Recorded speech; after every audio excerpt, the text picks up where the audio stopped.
Everyone, so welcome है आपका nursing exam content के इस चैनल पे। सो आई थिंक आप लोगों ने काफ़ी क्वेश्चन अभी तक प्रैक्टिस कर लिए हैं। हमने 331 क्वेश्चन कर लिए थे, आज हम 332 क्वेश्चन करेंगे बिटू। और कल मैंने ये क्वेश्चन पूछा था तो पहले हम ये डिस्कस कर लेते हैं, देन हम फर्दर क्वेश्चंस पे चलेंगे। और आने वाली हर एक पोस्टों की तैयारी इसी चैनल पे मैं आपको करवा रही हूँ। चैनल पे बने रहो और सबसे बड़ी बात है रेगुलरली जो क्वेश्चन मैं करवा रही हूँ उनको प्रैक्टिस करते रहो, ठीक है। चलो, क्वेश्चन था patient taking disulfiram for alcohol dependence report mouth wash use the nurse must warn about. तो डाइसल्फेराम ले रहा है, अल्कोहल पे डिपेंडेंट था पेशेंट और अब माउथ वॉश का यूज़ कर रहा है, तो नर्स उसे किस चीज़ के लिए वार्न करेगी। तो कुछ ही बच्चों ने आंसर सही लिखा है भाई, बाकी सब ने गलत आंसर लिखा है। सी लिख रहे हैं सब लोग, नहीं होता है।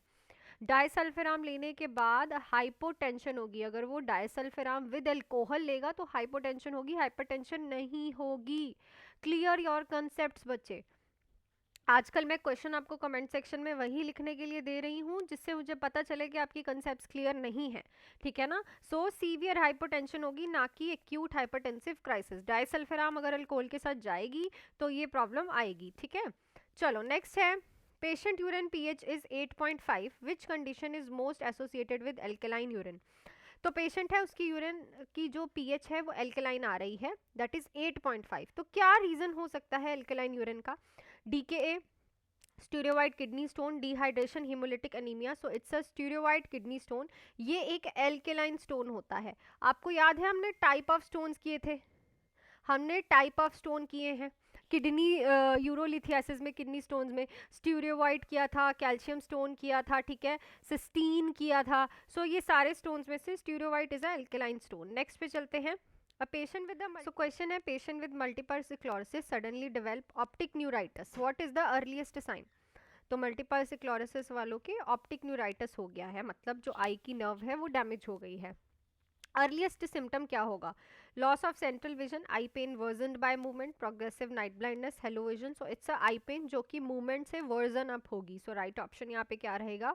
ऑप्शन नंबर बी, ठीक है। मल्टीपल स्क्लेरोसिस में जब ऑप्टिक न्यूराइटिस होता है तो आई की मूवमेंट पे पेशेंट को पेन होता है।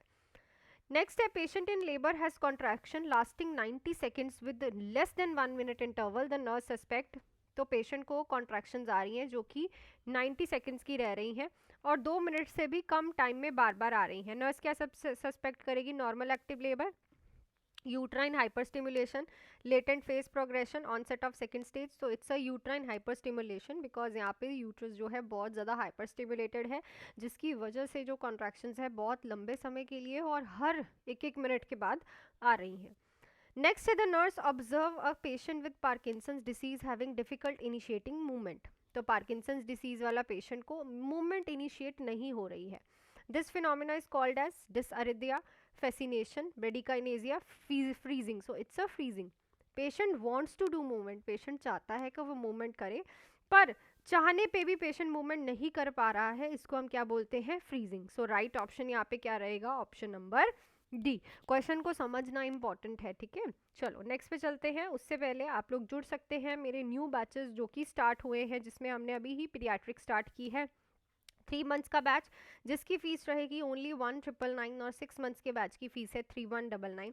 आने वाली BFUHS की, DRME की, CHO की एंड DHS पंजाब की live and recorded full theory MCQ classes, test series, Punjab classes and doubt classes, ठीक है। ये सारी चीज़ें आपको इन्हीं क्लासेस में मिलने वाली हैं। सो आप भी रिव्यूज़ एंड सिलेक्शंस को देख के फटाफट से क्लासेस ज्वाइन कर सकते हैं, नंबर आप लोगों के पास है बिकॉज नेक्स्ट 6 मंथ्स में आप लोगों को काफ़ी वैकेंसीज दिखने वाली हैं। नेक्स्ट है, a trauma patient present with narrow pulse pressure, muffled heart sound and jugular vein distension, the nurse should suspect. तो ट्रॉमा पेशेंट है, उसके नैरो पल्स प्रेशर है, मफल्ड हार्ट साउंड है और जुगलर वेन डिस्टेंशन है। नर्स क्या सस्पेक्ट करेगी? Tension pneumothorax, cardiac tamponade, hypovolaemic shock, neurogenic shock. So it's a cardiac tamponade. इसको इन तीनों, जो ये तीनों आपको दिख रहे हैं ना सिम्टम्स, इनको हम क्या बोलते हैं? बेक्सट्राइएट। बेक्सट्राइएट्स, ये हमें कार्डियक टेम्पोनेट में ही देखने को मिलते हैं, तीनों सिम्टम्स इकट्ठे। नेक्स्ट है patient with the suspected acute pancreatitis has bluish discolouration around the umbilicus, this is known as.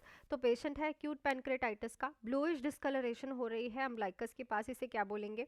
Grey Turner sign, Cullen sign, Murphy sign, Blumberg sign. So it's a Cullen sign. Cullen sign क्या होता है?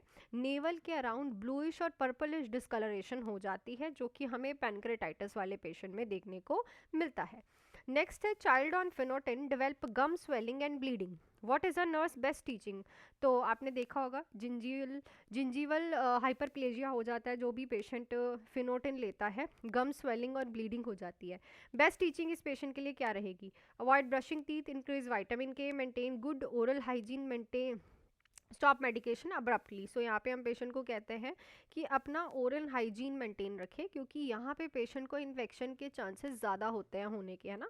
तो अगर patient oral hygiene maintain रखेगा तो obvious है कि infection के जो चांसेस है वो कम हो जाएंगे। नेक्स्ट है patient with myasthenia gravis become suddenly weak after taking extra dose of pyridostigmine, the nurse suspect. तो एमजी वाला पेशेंट है, एकदम से और ज़्यादा वीक हो गया है जब उसने पायरोडोस्टिग्माइन की एक्स्ट्रा डोज ले ली है। नर्स क्या सस्पेक्ट करेगी? Myasthenia crisis, diabetic crisis, cholinergic crisis या फिर Addison disease. So it's a cholinergic crisis which is opposite. होना क्या चाहिए था? माइस्थेनिया ग्रेविस वाले पेशेंट को ये मेडिसिन लेने के बाद मसल स्ट्रांग होनी चाहिए थी, पर मसल क्या हो रही है? ऑपोजिट हो रहा है। क्या हो रही है? मसल वीक हो रही है। So this is the sign of cholinergic crisis. Next है during hemodialysis patient become restlessness, headache and hypertension, this indicate।